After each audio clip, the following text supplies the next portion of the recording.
go to the next slide.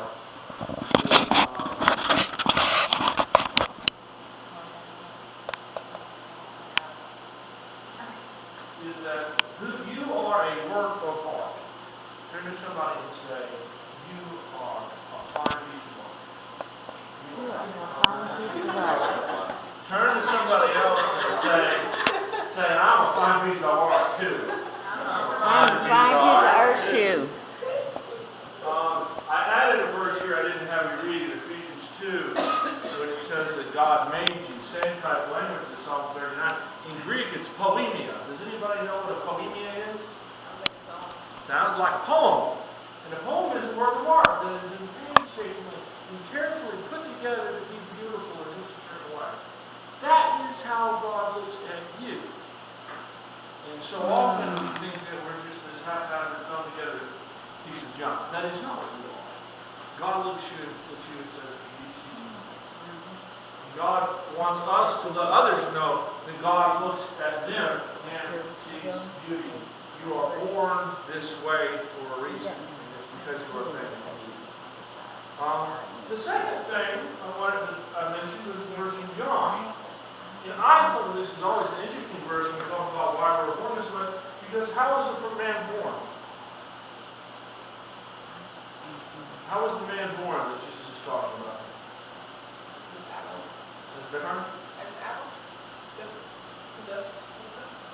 Well, in John 9 specifically, it's the story of the disciples seeing someone and they're saying, why was he born this way? He was blind. And he'd been born blind. And they were saying, is it because his parents sinned? Is it because he sinned? Somehow as a baby? And I never could really wrap my mind around it until I was working at the hospital and I heard how children born with their parents who've been on drugs. Right? And people always say, well, is this why they're that way? They're trying to point the finger at somebody. Right? And Jesus' answer is not pointing the finger at the parents or the kid or someone else. But he says, what does he say? To show God's glory in them. The thing that is different in you, whatever it is, John 9 is telling us, it is different to show God's glory through it. Now, in the example of the man born blind, it is the healing. But I don't think that's the only way you're different in show God's glory. Think of it like this. That thing that is different in you, it's not despite that God will bless others. And you'll show God's glory. It's because of it. Not despite, but because. And Kat told me a wonderful story several years ago that illustrates it. Sometimes we think that the only way is for that difference to be taken away. That's what a healing story can sound like. But in the Bible, again and again and again, we find examples of people that the difference stays, but their perspective on it changes, and the world's perspective on it changes. And there's a wonderful story, look at the next slide, called the story of Joshua. Kat told me this 2 years ago. It's a beautiful story. Once upon a time, there was a king that ruled a tiny little kingdom. There wasn't really much remarkable about the king except this. They had the largest and most beautiful diamond in the whole world. And it had been in the family, the royal family, for years. It's in the royal family and somehow I don't have it. I don't know. But it was in the royal family for years and years. And every day he had it shine and looked at it and inspected it.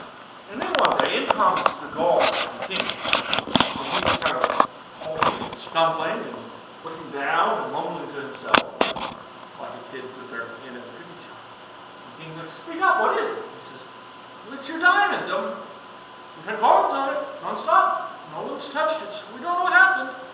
But your diamond's broken.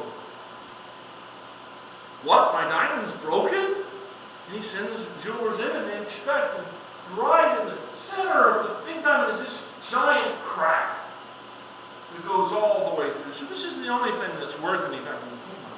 This giant diamond and it's cracked in two right in the middle. Well, as you can imagine, the king is a bit furious and upset and bothered. And he's demanding that someone will fix his diamond.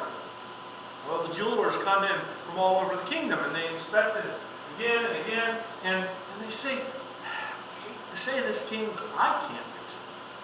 Every jeweler in the kingdom. And then some old man that no one knows strolls into town, and he says, I think I can fix your diamond. And ordinarily the king would have said, well, who are you? But he says, no, go ahead, look, and you tell me. So the man looks and examines, and underneath the diamond, over the diamond, and kind of tools inside the diamond. He says, I can fix your diamond. In fact, I can make it better than it ever was. Just give me a week. He says, okay. He gives this old man a room in the castle, and he waits. And the hours seem to take forever. Hours slide into days, and about 6-7 days later, he's not patient anymore. He calls the man in. He says, okay, have you fixed my diamond? He says, yes, I have. Come and see. So the king goes in, and he's furious. Because he looks, and there it is. There's a giant crack in the diamond. And he says, what? I thought you said you would fix it and make it better than it was before. And the man says, yes, I did. Look carefully. He looks at the diamond, and right in the crack, he notices something. The man has carved in the crack the most intricate rows, petals, and thorns, and leaves, and flowers he has ever seen. And when he really looks at it, it's like lifelike. A rose that is dying. And tears are in his eyes. It's the most beautiful thing he's ever seen in his life. Now, not only do they have the largest diamond in the world, but the only one with the rose carved. And he offers the man all half his kingdom. The man says, no. All I did was give a little love, a little care, and attention to something that was wounded and cracked in its heart. The radiance and beauty of the diamond was always in there. It was just hidden by what you viewed as important. And that's sort of what I think God says to us, even in those things that are broken, that we like any, come on, we're going to say, God, take away, make my brown eyes blue, make my gay self straight, make my this and that. You know? God says, no, the beauty is in there. And that crack, I'm going to carve into it so it turns into a rose. I think I've mentioned before that Christian mystics, they call the broken places in our life like cracks in a wall. It's like our world's a cave that's dark. And we can curse the cracks, or we can invite God to come in and carve those cracks into windows that let light into us, and through which light into others. It's not despite the difference, but because of it that God can bless the world. There's one other example that we did look at, and I like what this group got out of it more than what I did. What they got out of it is we cannot let our past define our future. And I think that's a better lesson than what I have. But I got out of here Romans 8. There are some aspects of how everyone that are not what God wills, what God may have. And I'm going to talk about this next week, so I'm not saying much. But when I read this, it talks about how this world is groaning and in agony, waiting to be set free. And there are things that happen that God doesn't will because God's letting us do our stuff. When I sit and I hear someone who was a child and beaten and abused and molested from the time they were little, God never wanted that for that child. God never willed that for that child. That is not what God wanted. And there are certain aspects of your life I don't think God ever sent you away. You might face it. You might hurt, but I want you to know that God isn't the one sending you that pain. But instead, like a mother giving birth, God is entering into that pain, feeling the pain with you, laboring and suffering to turn the pain into something beautiful. God is there, but I don't want anybody walking through life thinking that if they were born in the midst of abuse, that God somehow wanted them to be abused. God did not. And that's, I'll talk more about that next week.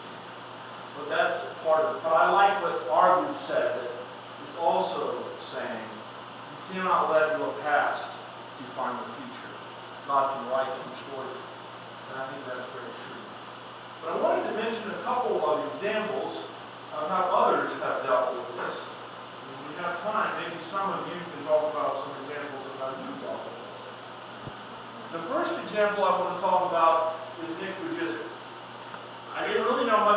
Katz read the guy's book. He told me about it, told me I need to read it, and I still need to read it.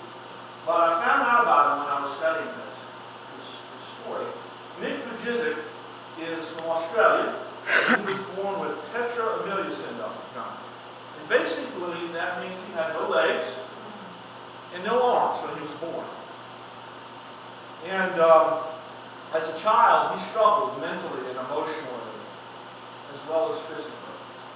Early on, he attempted to take his own life and drown himself. Because he didn't think his life could be anything, and everybody told him his life was worthless. But he didn't allow that to happen. And then Vujicic, he prayed for his brown eyes to turn blue. He prayed for God to give him arms and legs, because God can do anything and it can happen. And he walked away from God for a while. However, a turning point in his faith came when he read in the paper about a person with a disability who was living a full life.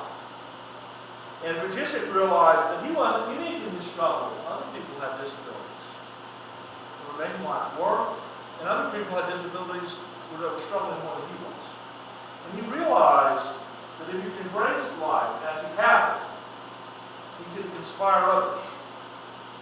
And he could live a grateful life and inspire others to be grateful in life. And he realized that God could use his disability in a unique way to shine God's light in this world. He later learned how to live a full life without limbs. He adapted to most of the daily skills we're aware of. He wrote with 2 toes on his left foot. He learned how to use a computer, how to throw tennis balls, play drum pedals, to get a glass of water, to comb his hair, brush his teeth, answer the phone and shave. And this woman is his wife, so there's some other things I want to do as well. But he didn't mention in his promo. And he began a non-profit organization, Life Without Limbs, where he talks to people about how it doesn't matter, it doesn't matter the circumstances of your birth. God can turn it into a blessing to the world. He can make it wonderful. And then he started doing that. He talks to the groups about that. And he's even now he's an evangelist. That is how he answers this question. Next example I want to mention is the late chaplain, Lee Francis Heller. And since I'm working as a chaplain, forgive me if I'm wrong with the story of the chaplain. Lee Heller was born Leo Heller, but had never felt comfortable as Leo. Lee had always felt like God had called her to be a woman in a world that didn't understand that. Because of this, as Leo, she went to World War II and came back as a war veteran. And like many people coming back from war, she had a hard time getting over it. And she was out of work for a while, and she lived in a homeless shelter called Good Shepherd Mission. It's there that Heller found God, and God transformed Heller's life. Through it all, Heller still felt, not Leo, but Lee, called by God to live as a woman.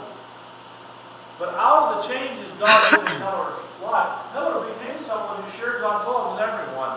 And eventually she became the chaplain in the mission in the 1960s. The position she served in until her retirement. And after she retired, she decided she had a new mission. Like Chuck Baker. If you ever go see Chuck over in China, I've seen him a few times. He said he was going to retire and write when he could be in his Baker house. He got in prison a few weeks ago for protesting some criminal thing that the state was doing. He hasn't retired either. He's got into ministry. And that's how Lee was. After she retired, she came out to everyone as a transgender. And she began to reach out to transgender people who've been told, God has no place for you. You're a mistake, and you're a screw up. And letting them know that, no, she found a God that loved her and made her as she knew she was. And she summarized the message she would preach. And a lot of it's in this book, By the Grace of God. She had a whole organization that that was focused on this. She summarized her message by saying, God can give you an acceptance, gives an acceptance of ourselves, and help us stop fighting this losing battle against our cross-dressing. In my ignorance, I fought it until I reached the age of 67. That's a long time when you think about it, to try to deny who you are. I finally accepted myself for what God made me, a born-again Christian cross-dresser. I came to realize I was created this way, accepted it in full faith, and have taken my shield and warded off my critics for God to deal with. And God has spared me a lot of discordant situations with those who refuse to understand Him. Those dearly loved ones are God's cause. God has given us our shield of faith, along with the whole armor of God. If you have never bowed your knee to Christ and thanked Him for His sacrifice and asked Him into your life, you have no idea what it is.